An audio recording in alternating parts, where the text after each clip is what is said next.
Ang aking gabi harvest na po natin yan. Look at this guys. O diba ang tataba na. Uubusin ko yung dahon guys kasi tutubo pa ulit yan. So tatanggalin na natin lahat. Harvest na po natin lahat dyan. Tapos kukuha na rin tayo ng lemongrass. Magugulay tayo ngayon ng gabi guys. Ayan o. Ito na guys yung ating na-harvest na gabi. Ayan. Mayroon na rin tayo guys lemongrass. Ayan. Ubus na. Ayan. Ayan na guys yung na-harvest natin na gabi. So, magugulay na po ako ng gabi. Ayan guys. O diba? Tanim-tanim lang tayo guys para hindi tayo nawawala ng supply ng pagkain. Ganun yun. Hi guys! Ito na yung na-harvest natin guys na gabi. Ayan. Magugulay na po tayo ng ginataang gabi with taba ng alimango at hipon. So, samahan niyo po guys at magluluto na po tayo ng ginataang gabi. Ayan po, ready na ang ating fresh na gabi galing sa aking tanim sa labas. At iluluto na po natin. Ayan, magluluto na po tayo ng ginataang gabi with taba ng alimango at hipon. Lalagyan natin ng asin. Ayan guys. Then lalagyan natin ng paunang gata. Lalagyan din natin ng magic sarap.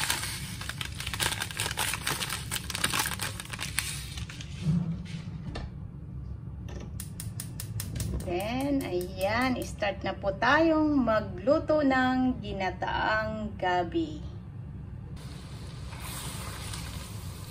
Start ng kumulo ang paunang gata.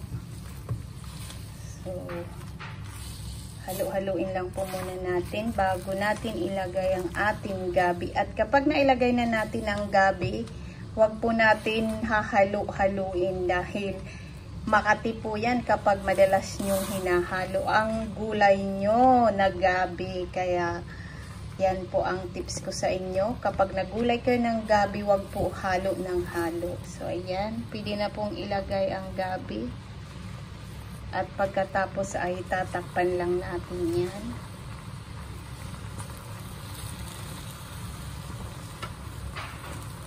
Ayan, kahit dito tayo sa Malaysia guys, mayroong gabi. Hindi lang sa Pilipinas may gabi. So ayan, tatakpan lang natin guys bago po natin yan hahaluin para hindi makati ang ating gulay na gabi. Takpan na natin.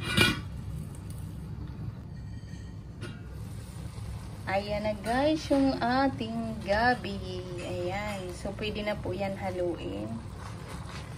Sobrang lambot po ng gabi na ito. Kaya mabilis lang po yan maluto.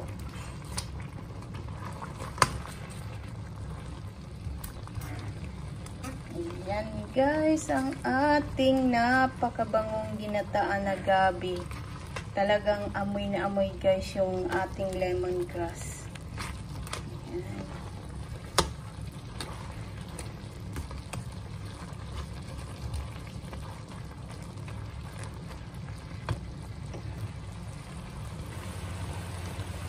Haluin po ulit natin guys. Pangalawang halo natin. Ayan. Tulad ng sinabi ko, huwag po laging hinahalo ang inyong gulay na gabi. So ayan, napakalambot po ng gabi natin. So ilalagay na po natin ang ating pangalawang gata.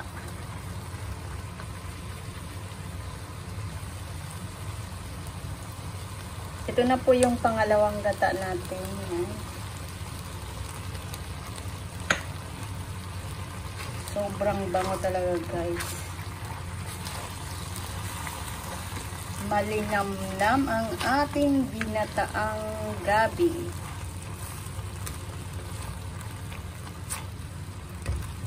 Kailangan lutuin muna natin yung panghuling gata at i-off po natin ang apoy kapag luto na ang gata.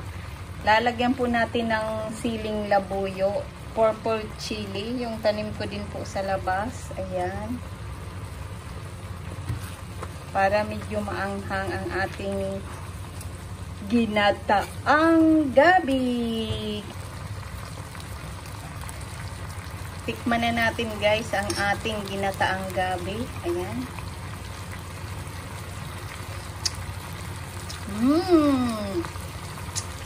Sobrang sarap guys. Tamang-tama yung nilagay natin na magic sarap at asin. Kaya wala na po tayong idadagdag. So luto na po yan. At syempre po, kung nagustuhan nyo ang aking simpleng recipe ngayong araw. At kung bago pa lang po kayo sa aking YouTube channel, please don't forget to subscribe, like, and share po. Thank you! Off na po natin ang ating kalan. Ayan na po ang ating ginataang gabi with taba ng alimango at hipon. At ready to serve na po. Kakain na po tayo. Kain na tayo guys. Ito na yung ating ginataang gabi. Ayan. Ayan naman. At syempre mayroon po tayong Coca-Cola. Ayan. At magkakamaya na po tayo. Ready to eat na po tayo. Kain po. Ayan. Kamayan lang po yan para masarap. At only rice. Kain po tayo, unang subo para sa inyo. Yummy. Sobrang lasa guys.